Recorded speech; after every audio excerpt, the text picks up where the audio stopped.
Well, hello everybody, and welcome to this brief greeting via your email inbox. I just wanted to say hi and encourage you to participate in the month of February here at C3 Wallandilly Camden as we do this series called Disciple. If you were in church on Sunday, you would have heard the first message in that series. If not, grab the podcast and listen to it as well. Now, our intention with this series is to unpack some of the teaching that is found in a book called Discipleshift, which was recommended to me by Pastor John Finkeldy, and it was his top read of 2014 actually, and I found it very useful, and I wanted to sort of bring some of that teaching into the life of our church. And so my way of doing that is via 6 different points of contact with you during the course of the month.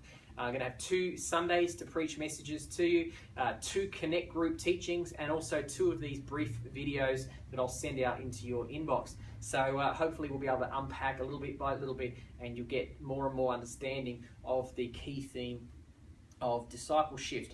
Just thought I'd start by giving you a bit of an overview of the book, and you can get yourself a copy of the book. Just click on the link in the email that you've just got. If you're watching a new version live, wherever you're watching it, click on the link, and you can get yourself a Kindle version if you're into electronic books, and if you're into paperback version, you can get yourself a copy via Quran.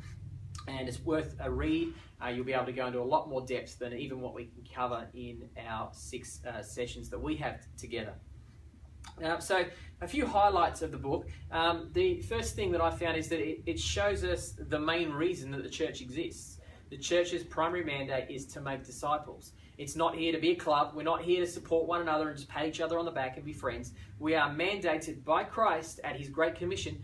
Interestingly, the last thing he said before he went back to heaven, high priority, he says, I want you to go and make disciples of all nations. So the church's role, your role, my role, all of us together is to make disciples of the people.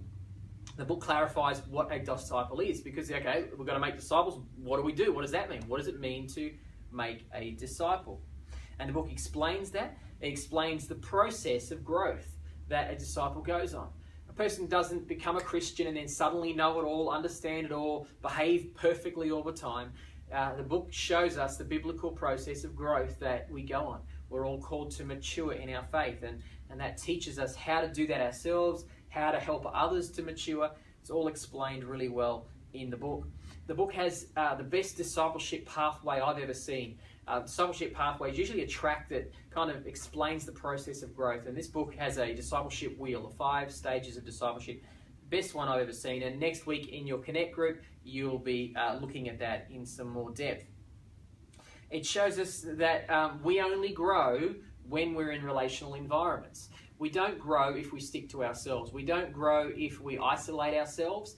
We have to be in relationship to grow. And in the final Sunday message, I'm going to talk about the various different relational environments that we as Christians, we as believers, we as disciples need to be in.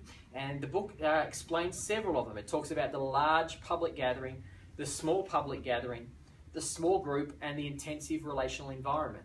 And the book teaches us that if we are going to grow in our faith, we need to be in every one of those. You can't handpick that and go, I just go to the large conferences because that's where I get growth.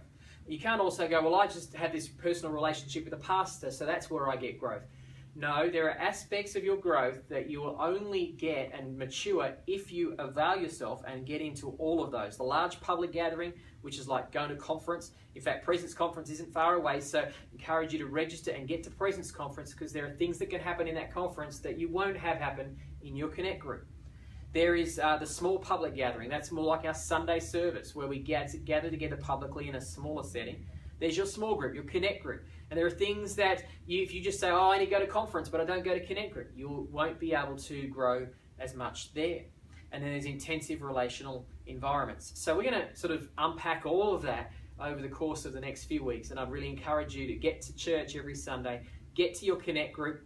If you're not in a Connect group, chat with me on Sunday and I'll point you in the right direction to help you get connected so that you can get as much out of this series as you possibly can.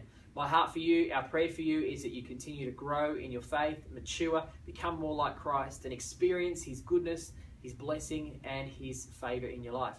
All right, church, God bless you, and I look forward to seeing you on Sunday.